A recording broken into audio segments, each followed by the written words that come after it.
Muffin!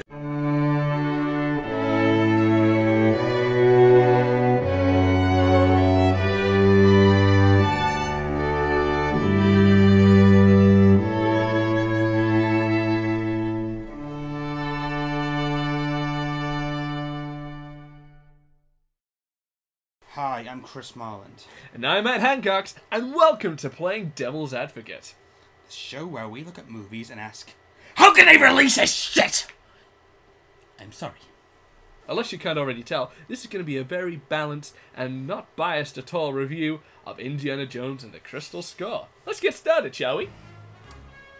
In the late 70s, director Steven Spielberg and best friend George Lucas began work on a film trilogy about an archaeologist who embarks on different adventures to discover artifacts that were only seen as a myth. The name of the protagonist was Indiana Jones. In 1981, the first installment, Raiders of the Lost Ark, was released and was a huge success both with critics and at the box office. A sequel was definitely in the works. In 1984, Temple of Doom was released, which although it did well at the box office, was met with mixed reviews from critics. Some criticised it for its dark approach and its annoying side characters. The final film in the trilogy, entitled The Last Crusade, saw Spielberg and Lucas go back to the tone the first Indiana Jones film had, and was another success. Having Sean Connery as Indy's father brought not only good comedy, but excellent chemistry between him and Harrison Ford, and saw character development in the hero. Over the years, the Indiana Jones film have been very popular and have influenced other filmmakers. The character was such an icon and the stories were filled with such imagination, it did what it set out to do, entertain. The trilogy today is marked as one of the greatest ever made.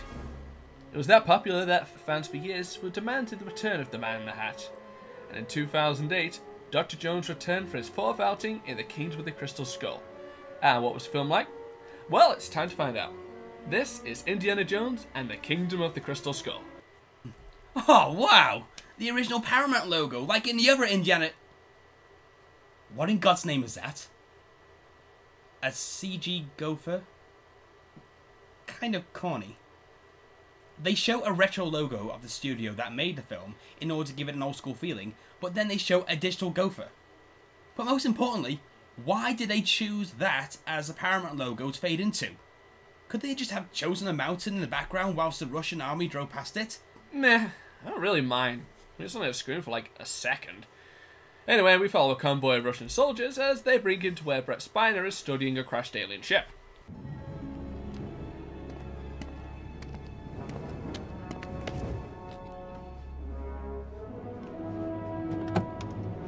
Инженер, открыть ворота! Быстрее! Давайте, быстрее, быстрее, быстрее! Now that is an appropriate way to reintroduce a well-known character. When a character that iconic has disappeared for such a long time, the audience are desperate to see him appear on screen again. Just revealing his shadow brings that smile to people's faces. The return of one of cinema's greatest characters. It reminds me a lot of how they handled this in the Teenage Mutant Ninja Turtle movie.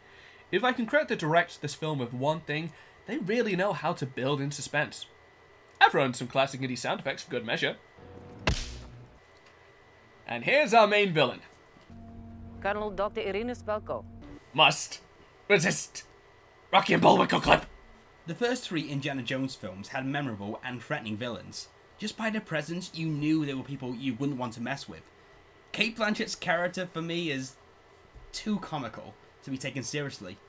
It's not just her accent, but the character herself. Here's one example.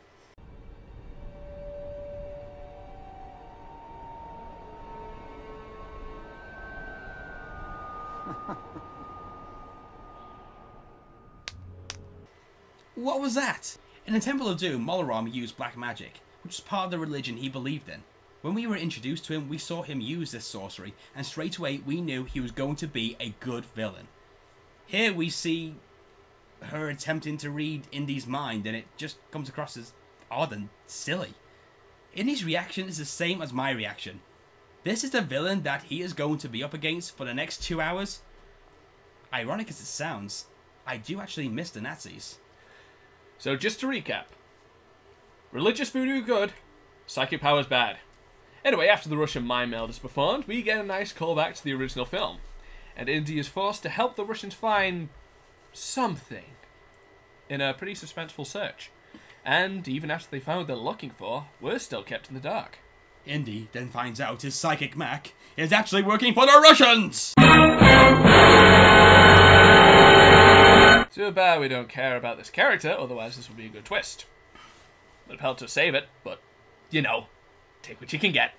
This sequence is pretty fun, which is what you expect from an Indiana Jones film. It's far-fetched, but it doesn't drop into the silly, oh my god! What the hell did he add to this? Is it meant to be for kids? When I was young, I loved watching Indiana Jones movies, and I couldn't recall any stupid-looking CG gophers. Are they really meant to be funny? When I went to see this at the cinema, there were kids in the audience, and I'm telling you the truth, none of them laughed. It's like adding a Teletubby in the background during a big action set piece in a Die Hard movie. It would just seem really odd and out of place. Gophers aside, I would like to focus on the scene itself. In my professional opinion, this scene is freaking awesome! But I do take issue with the CG. It would have helped if they'd stuck with more traditional effects, especially considering the tone of the film. I mean, in Star Wars, it actually works well because it's a sci-fi film. Despite your opinion on the recent special effects, you can at least see that it fits into that universe. Here, I just feel like practical effects would have been a lot better off. Our hero then finds out the little town he has stumbled upon is actually a nuclear test zone. Oh, and look what they're about to test. Ice cream? No, you idiot, a nuclear bomb. Nuclear ice cream. Yeah, the first 20 minutes of this film really try to sink into your brain the fact that this film is set in the 50s. I mean, a few references is fine, but don't overdo it. Because I know Indiana Jones has always been far-fetched. The original trilogy had Nazis' faces melting, hearts being ripped out, and a grail that heals people. All unrealistic, but we knew they were fictional. Nuclear bombs actually exist. In any other scene where Indian possibly survived something, you didn't care because you found it entertaining, and you were already in the right mindset. Straight after this scene, 2 words came into my mind, which I thought I'd never say when watching an Indiana Jones film. As if. As soon as those words emerged, I knew that I wasn't in the same set of mind as I had for the first 3 films.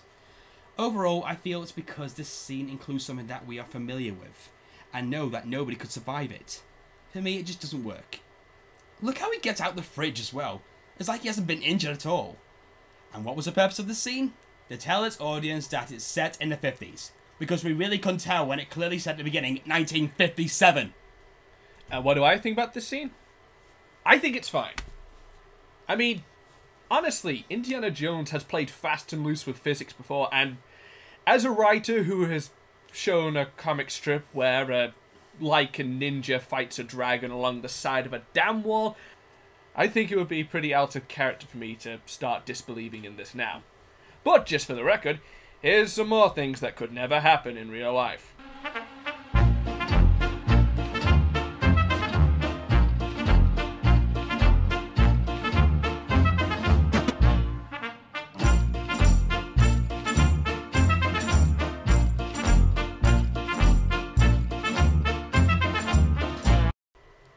We cut to an alternate future where that one subway cop caught Kimball, and we learn that Indy has been fired due to him helping the Russians. Brutal couple of years, huh, Charlie? First Dad, then Marcus. You're probably wondering how Henry Jones Sr. died after he drank from the Holy Grail. They broke the seal, how it should have ended, explained it better. It sucks that Conroy isn't in this, but I want to use this clip anyway. We've all got immortality that wears off. That's just mortality. But the plot comes a-calling in the form of Mutt, played by Shia LaBeouf, who I swear we're not picking on. In fact, he's pretty good in this film, especially as far as indie sidekicks go.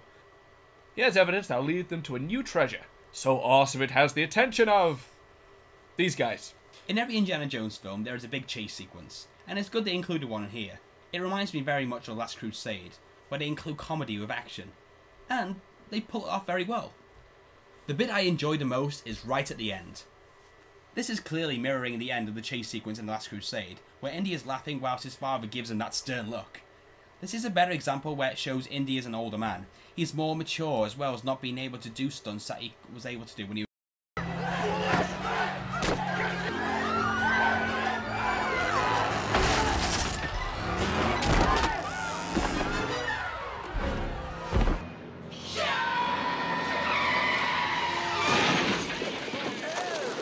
Later, in Peru, after a well-acted scene where the pair discover Huxley's madness,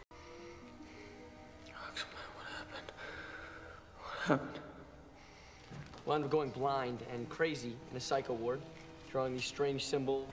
we finally get to some good old creepy tomb raiding.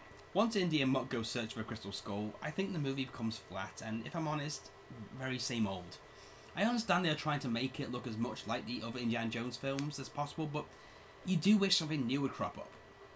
I disagree completely. This feels both classic and has a tone all of its own. Plus, it doesn't feel like it's rehashing anything. But the Russians track them down after they retrieve the titular Crystal Skull, where Indy takes part in a little inception.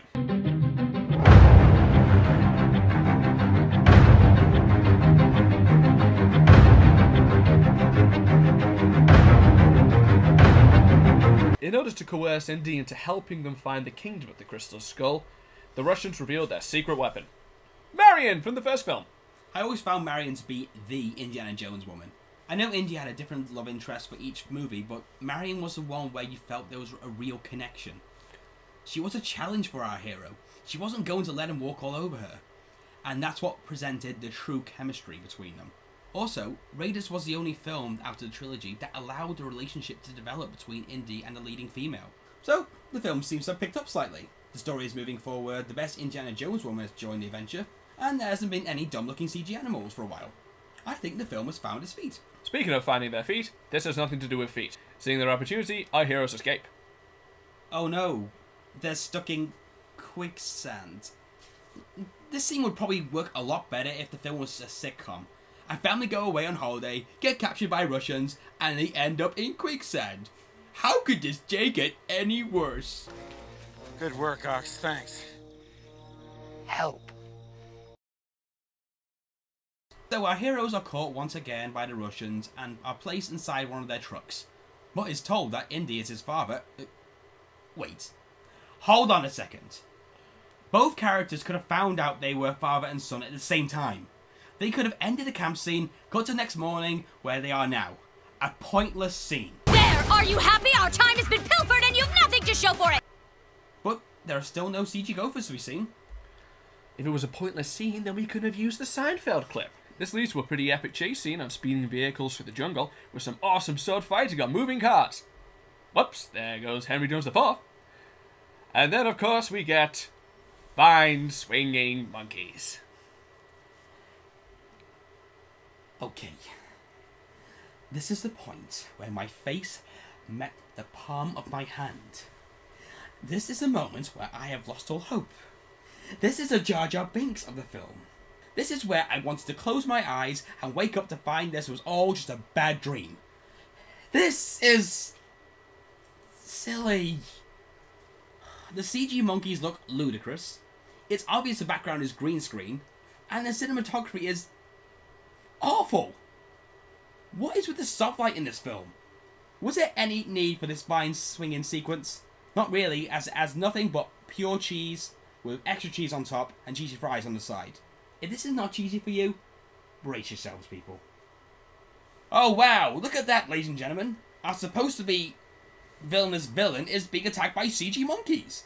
This wouldn't have happened to the previous Indiana Jones villains. It would be insulting to the character if they were attacked by crappy looking CG monkeys. I know 5% of you are probably thinking, hang on Chris, what about Dr. Henry Jones with the bird sequence in The Last Crusade? Well, let's have a look at that. You see, India's ran out of bullets, and he believes the only way to defeat the Nazi pilots is with a gun. His father, who's carried an umbrella throughout the film, uses it as a weapon, but not how you would imagine him to. The outcome is true cinema magic. Indy's father showing him there are more ways of defeating your enemy than a gun and a bullet. Another reason why I like this scene is because it gives the character a chance to be useful, and it adds something new to their father and son relationship. Indy realizes that his father is just as skillful in combat as he is. In the case of this scene, it's just Shia LaBeouf vine swinging with badly done CG monkeys.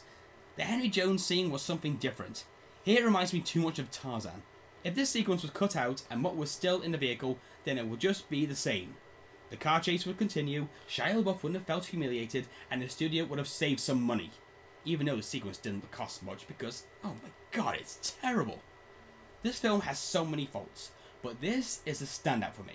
Nothing but a cheesy and unnecessary sequence that insults the Indiana Jones series. Now, can we please move on before I lose my temper? Stupid monkeys. I have no problems with it.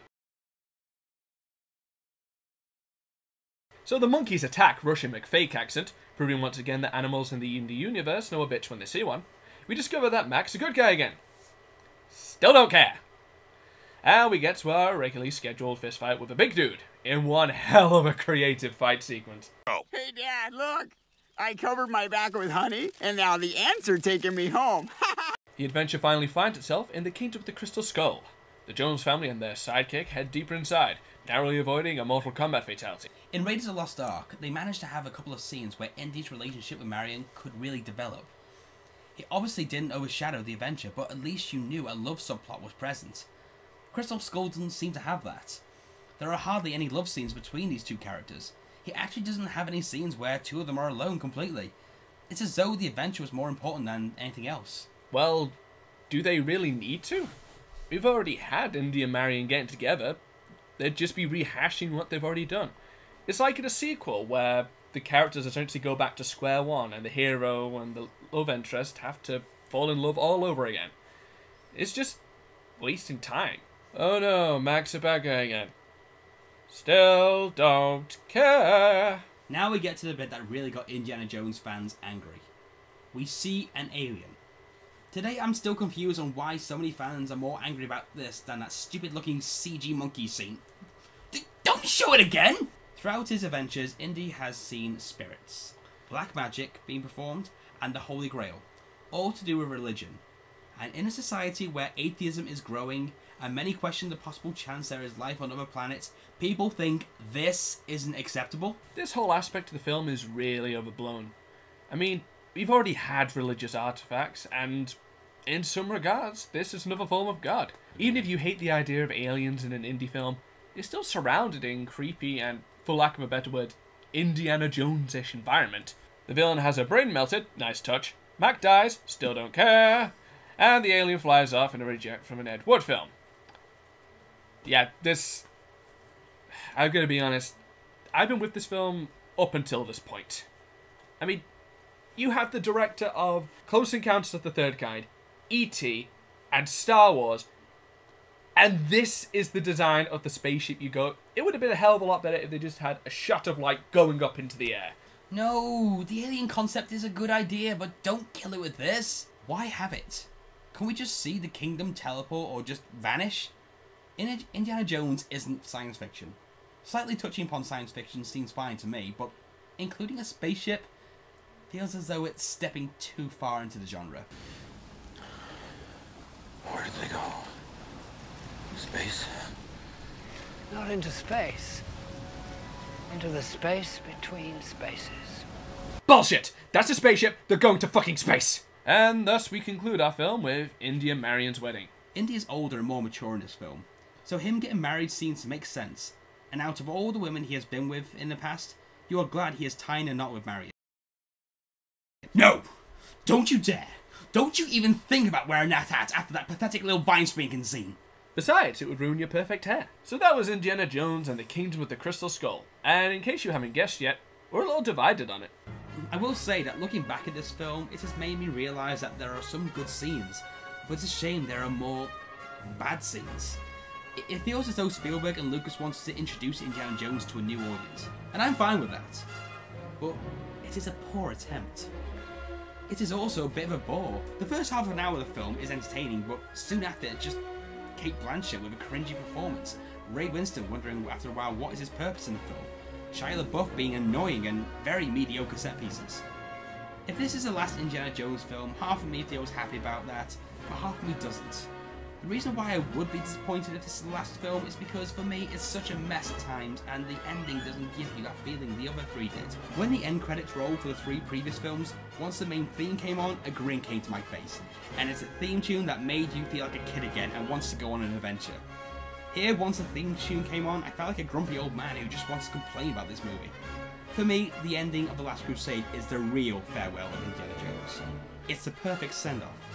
The reason why I'd be happy if this is the last one is because I could just imagine it getting worse. Spielberg hasn't regretted making this movie, and feels it works fine, so if they made more, I feel as though they'd be a lot more like this one. I respect Spielberg and Lucas for trying to bring back Indy and making it appeal for a new generation, but for me, it just didn't work. I feel as though it is time for Indy to finally hang up his hat and call it a day. Overall, I didn't like this film as much as others did, and still today don't find it good, even though there are some sections that I find fun.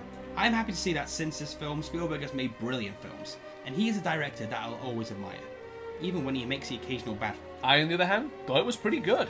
It had great action, it was both funny and suspenseful. I never really got the hate for this film. It just feels like people hated on it for the sake of hating on it at times. Hell, South Park lampooned the fan reaction more than the film itself. As far as the series goes, it's definitely the weakest. But when the actor following up is Indiana Jones, you're always going to fall short. Even if you're Indiana Jones. Well, have you calmed down yet? Not really. Well, how about next time we look at a film you like? Oh, awesome. Can we do Back to the Future? Nah, people like that one. Next is Matrix 2.